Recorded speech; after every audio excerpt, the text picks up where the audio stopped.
Stewart. Marie n'a jamais été spécialement attirée par les uniformes. Lui, ce n'est pas que l'uniforme lui donne du prestige, ce serait plutôt sa beauté renversante qui en donnerait à la tenue réglementaire de sa compagnie d'aviation. Son sourire, qui n'a rien de commercial ni de forcé, met la touche finale à cette splendeur qu'il dégage. Marie voyage avec Paul, son mari depuis une grosse dizaine d'années.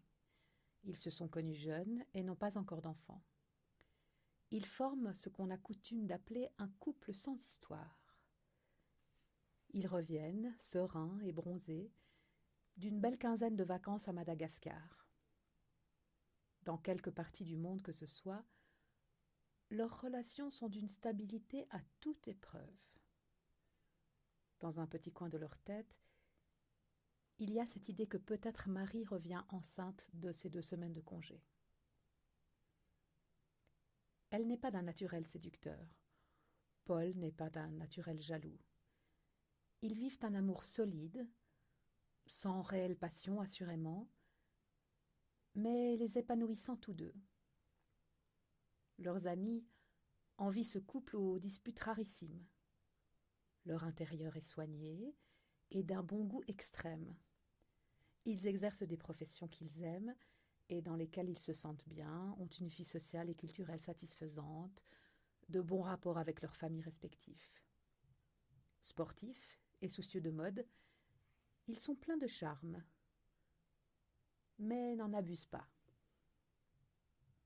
Pourtant, à l'intérieur d'elle-même, dans un petit coin dont elle n'est même pas consciente, Marie s'ennuie. Marie bouillonne, Marie trépigne.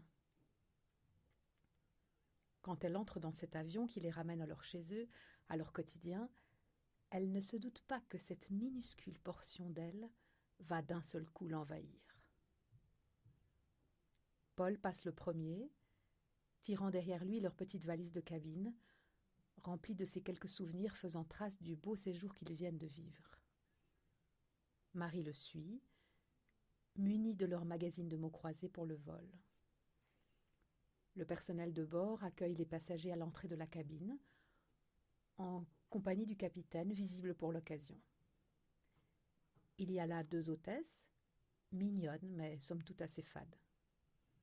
Et Danak, le steward à la beauté hors norme. De mère malgache et de père indonésien, il a le teint mat, des cheveux presque ras, mais qu'on le devine très foncés. Sa bouche est presque brune, rendant ses dents parfaites encore plus blanches.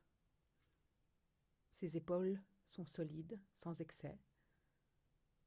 Sa chemise impeccable épouse un ventre que l'on devine plat. Son pantalon noir à plis tombe divinement sur ses fesses.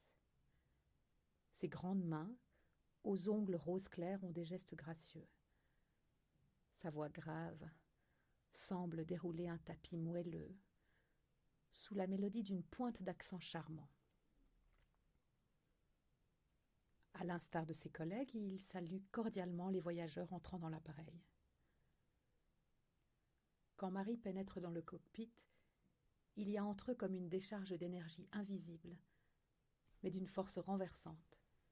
Elle l'efface aussi instantanément qu'inconsciemment. Lui s'y plonge, dans l'instant décidé à la faire fleurir. Il la regarde suivre son mari qui est en train de chercher leur place. Danak ne les laisse pas même s'installer et fond sur eux. Sans préméditation ni vérification aucune, il leur propose 2 places en première classe, prétextant une meilleure répartition des passagers dans la cabine. Marie et Paul acceptent de bon cœur, tout heureux d'être ainsi victimes d'un sort si avantageux. Danak les installe alors dans une large rangée vers l'avant de l'appareil, juste avant ce rideau symbolisant la limite entre les nantis et les autres. Il leur fait bénéficier des privilèges compris dans un tarif dont ils ne se sont pourtant pas acquittés. Couverts de cadeaux, Paul se montre ravi de cette compagnie aérienne dont il ne cesse de vanter les mérites. Marie, ne pouvant bientôt plus ignorer les regards insistants du steward, commence à comprendre que le hasard n'a rien à voir dans cette histoire. Dans un premier temps, elle se montre assez insensible, voire fermée, face au charme ravageur de Danak, que Paul semble n'avoir pas même remarqué. Les fréquents passages de l'homme entre les rangées, la largeur de son sourire, l'éclat de son regard finissent par avoir le dessus. Elle l'observe désormais. À la dérobée, certes, mais avec un intérêt grandissant. Dans son fort intérieur, elle rit gentiment de son mari qui n'a rien perçu de ce qui se trame entre sa Marie et cet autre homme. Paul finit par s'endormir sur ces mots croisés. Marie est bien trop émue pour succomber au sommeil. Maintenant qu'il dort, elle peut se laisser aller plus librement à rendre ses regards appuyés au beau steward. Il lui apporte une serviette chaude qu'elle déroule afin d'en parfumer sa peau de l'odeur brûlante. C'est alors qu'un petit billet en tombe. « Rejoins-moi », lit-elle, sans avoir le moindre doute sur l'expéditeur de ces deux mots troublants. C'est comme si en un instant elle était une autre, la gentille Marie raisonnable, celle qui pense que la profession de steward ne compte que des chauds lapins, la femme fidèle de Paul. Cette femme-là n'est jamais montée dans l'avion. Seule la petite portion de Marie, qui dort sagement au fond d'elle d'habitude, a pris place sur ce vol. Et elle vient de se réveiller. En prenant bien garde de ne pas le réveiller, elle enjambe son mari endormi sans la moindre trace de culpabilité. Elle se dirige vers l'arrière du Boeing, où elle a vu disparaître Danak quelques minutes auparavant.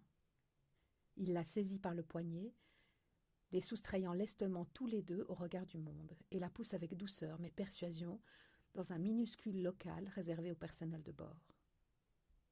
Il verrouille la porte derrière eux. En urgence, en manque de place, en manque de temps, ils se font l'amour, s'offrant totalement l'un à l'autre et à la puissance de l'instant.